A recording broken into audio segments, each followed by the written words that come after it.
Hi, Laura. I have a favor to ask you. Is now a good time? Hi, Bonnie. Now is fine. Is everything all right? I'd like you to cut ties with us when we get married. Please, Laura. What? I've been thinking about it for a while now. And I can't think of any other answer. I need you to cut ties with us. Wait. Slow down. What's going on? You got me totally off guard with this one.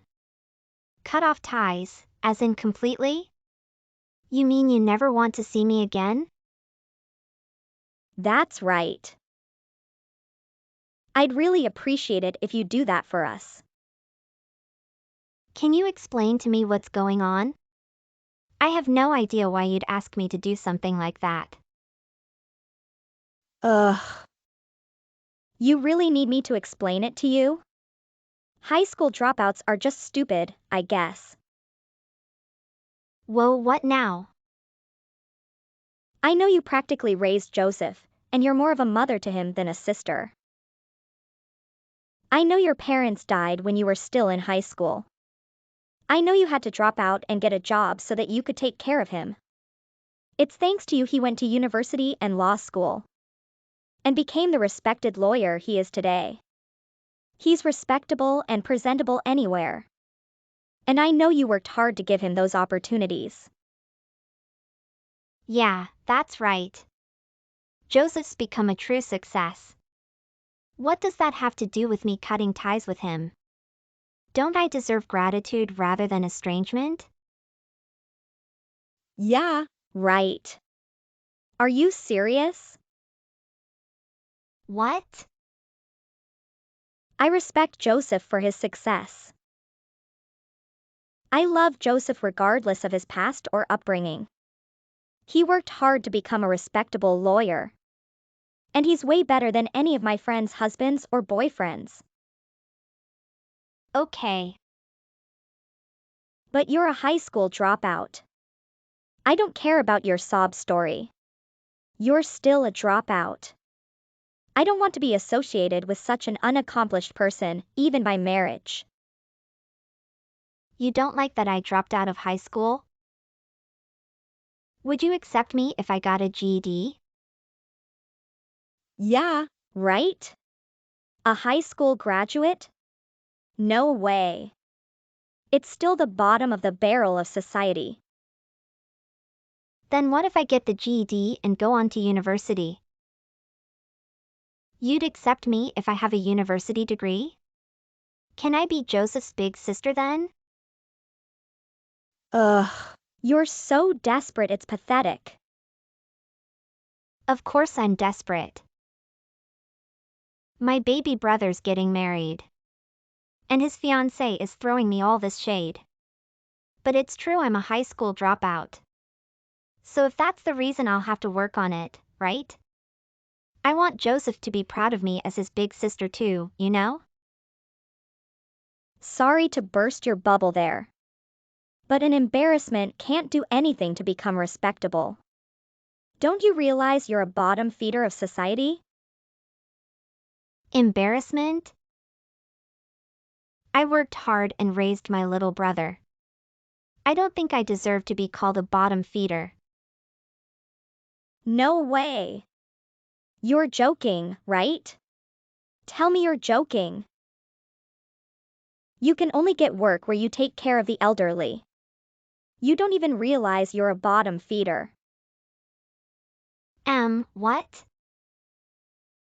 Joseph told me all about it. You're working as a caregiver for the elderly, right, Laura? Yeah, well, I've had a lot of different jobs. But I've been working as a caregiver at an assisted living facility for 5 years now. I have a certificate and everything. Certificate? You need a certificate to care for the elderly? Of course. Caregiving for seniors is no picnic. The training teaches you to be mindful of yourself and the patient. It's very informative. Oh, that's right. You're a high school dropout. Any sort of studying would be helpful, considering your lack of education. Excuse me? Bonnie. You're starting to get on my nerves. I don't deserve all this criticism just because I'm a high school dropout. Then cut ties with me. There's only one way to ensure you never have to hear me insult your life again. Cut ties with me and Joseph. Bonnie, you better watch what you say. But I guess cutting ties completely would be difficult. Joseph would probably be against it. That's right. Joseph isn't the type of person who would just cut ties with his sister. That's why I'm going to have to make a compromise. You don't have to cut family ties completely. Just try to avoid me as much as possible. Huh? That shouldn't be that hard, right? You can keep in touch with Joseph as usual. Just don't come near me, ever, understood? That does sound doable. The way you've been talking to me today. I don't really want to see you anyway. So we're in agreement, then. So you won't be attending our wedding, right? Pardon me? Oh, no, Laura. You just agreed, Laura. You said you won't show your face around me anymore. The wedding definitely counts as around me, I'd say. But the wedding is a significant event. He's my little brother, and I want to be there for his big day. You're a loser. It was easy trapping a high school dropout. I guess you really are an idiot. That's not fair. A promise is a promise. So please send in your RSVP as not attending, okay? Thanks, Laura. Good morning, Laura. It appears you've chosen not to attend the wedding. Thank you. After everything you said to me, I was too scared to go. Besides, even if I try to attend, you'll probably just attack me again. I informed Joseph that I'm not feeling well. Thank you for making the right decision, Laura. I didn't expect you to be so understanding. I'm glad. Enjoy the ceremony, even without the groom's sister in attendance. Well, obviously. With my friends and Joseph's respectable friends present. There's no way this wedding won't be a success. A less dignified guest showing up at a classy wedding like this would be a disaster. Hey! I didn't go to the wedding as you suggested, so refrain from using hurtful words. Words can genuinely hurt people, Bonnie. I'm just stating the facts. Someone not of our social status would disrupt my wedding. An uninvited guest can't complain about not being able to attend her little brother's wedding. It's fine. I'm watching it live anyway. Huh? Actually, it's quite nice watching the wedding on my cell phone.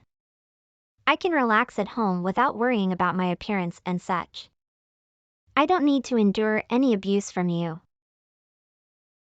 I can cry tears of joy seeing my brother in his tux. It's wonderful. Hold on a minute. What do you mean by live? I mean, I'm getting a live stream of your wedding on my cell phone. I didn't give you permission for that. I haven't assigned a staff member for that either.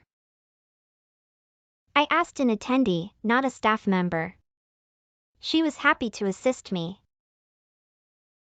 I thought this would be a way for me to watch the wedding without causing any issues. An attendee. Who did you ask to do such a thing? Your grandmother, Tracy. She's holding an iPad, didn't you notice? My grandma? She's almost 90. She doesn't have an. She has an iPad. I thought it was a picture of Grandpa. She's been holding that the whole time. I just saw your surprised face on the screen. You're the bride, don't scowl like that. Why? Why are you making my grandmother hold that thing? How did you ask my grandma in the first place? She hasn't even met Joseph yet. Actually, I know her from work. From work? Tracy lives by herself. I visit her twice a week at her house as her caregiver. You do? She's very sharp for her age. And has no problem learning how to use electronics and such. But I guess living alone can get difficult when you're pushing 90.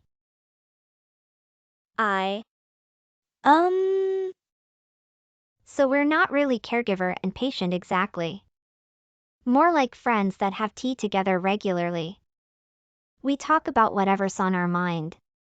That's how I found out that my brother was her granddaughter's fiancé. So you convinced my grandmother to do this for you? You're even worse than I thought, using a frail old lady like that. I wasn't going to ask her because it would be unprofessional of me. But she was the one who insisted she'd get the movie for me. What? So I'll watch the ceremony like this if you don't mind. I haven't attended your wedding, and I haven't shown my face around you. You should have no complaints, right, Bonnie? Of course I do, you bottom feeder. Stop interfering with my wedding. Huh? I'm putting a stop to this right now. Just the thought of you watching my special ceremony makes me feel sick. But Bonnie, I'm just watching it on my cell phone. How can you not understand? I'm having my wedding watched by someone I despise so much that I want to cut out of my life completely. How could I not be absolutely livid right now? I'm not going to show my sacred ceremony to an uninvited guest. You can stay home in your pigsty and cry. Then I suppose the wedding is cancelled. Huh? You won't even let me watch a live stream of the wedding. I guess we'll have to cancel the whole thing. What are you talking about? Did you snap or something? Why would our wedding be cancelled? All my friends and family are already here. Right, but if the person paying for it all says it's cancelled, it's cancelled. There'd be no way around it.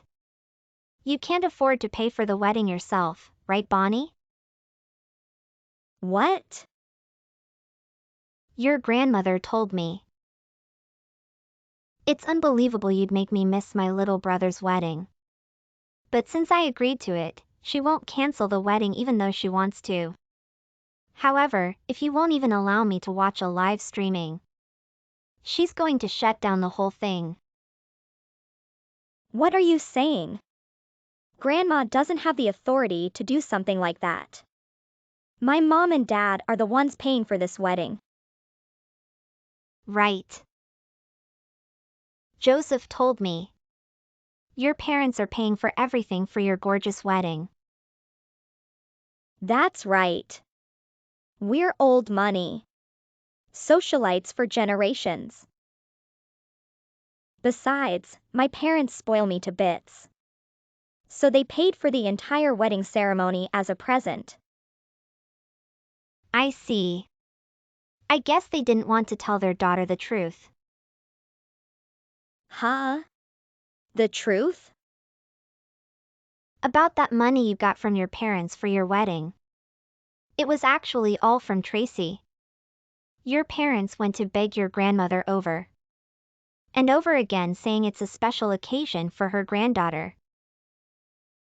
She used to tell me about your parents a lot. That they were completely spoiled because they grew up getting everything they wanted. And became lazy, arrogant bums that rely on their parents' money for everything. And what's worse, they rubbed off completely on her sweet little granddaughter, who grew up to judge people by their money and job title. An arrogant fool. An arrogant fool? Are you talking about me? Yeah, she calls you that a lot. She really hit the nail on the head with that one. The parents put on an overly extravagant wedding to show off. And the granddaughter patronizes people even though she didn't pay for any of it. Really, I don't understand what Joseph sees in you. Don't talk to me like that, bottom feeder. Oh, that was fast. Tracy's really a whiz with her phone. She just sent me a message saying that she told your parents she won't be paying for the wedding. They're panicking trying to decide if they should cancel the wedding or not. What the? Where's Grandma? She's not in her chair. She says a wedding is to present your commitment to a partner to all of your friends and family. If you can't do that, there's no point having one. Wait. The wedding can't be canceled on the day of. It's starting in just a little while. If only your parents could actually pay for it like they'd said. If what your grandmother said is true. They have absolutely no savings in their name. They call constantly asking her for money. What? Are my parents mooches? Yeah. She's pretty disappointed. She's getting older. And she feels like she needs to keep giving money to them to keep them close. They want the money, but they won't live with her or care for her. Typical moocher family. Caregivers see it a lot. No. Well, I guess I'll let you go. The ceremony's canceled, so is my live feed. Wait. Laura. You can come watch the ceremony. So please, don't let the wedding get canceled. Convince my grandmother for me. Sorry, I'm a stupid high school dropout, remember? I wouldn't know how to convince someone of anything. Okay, bye.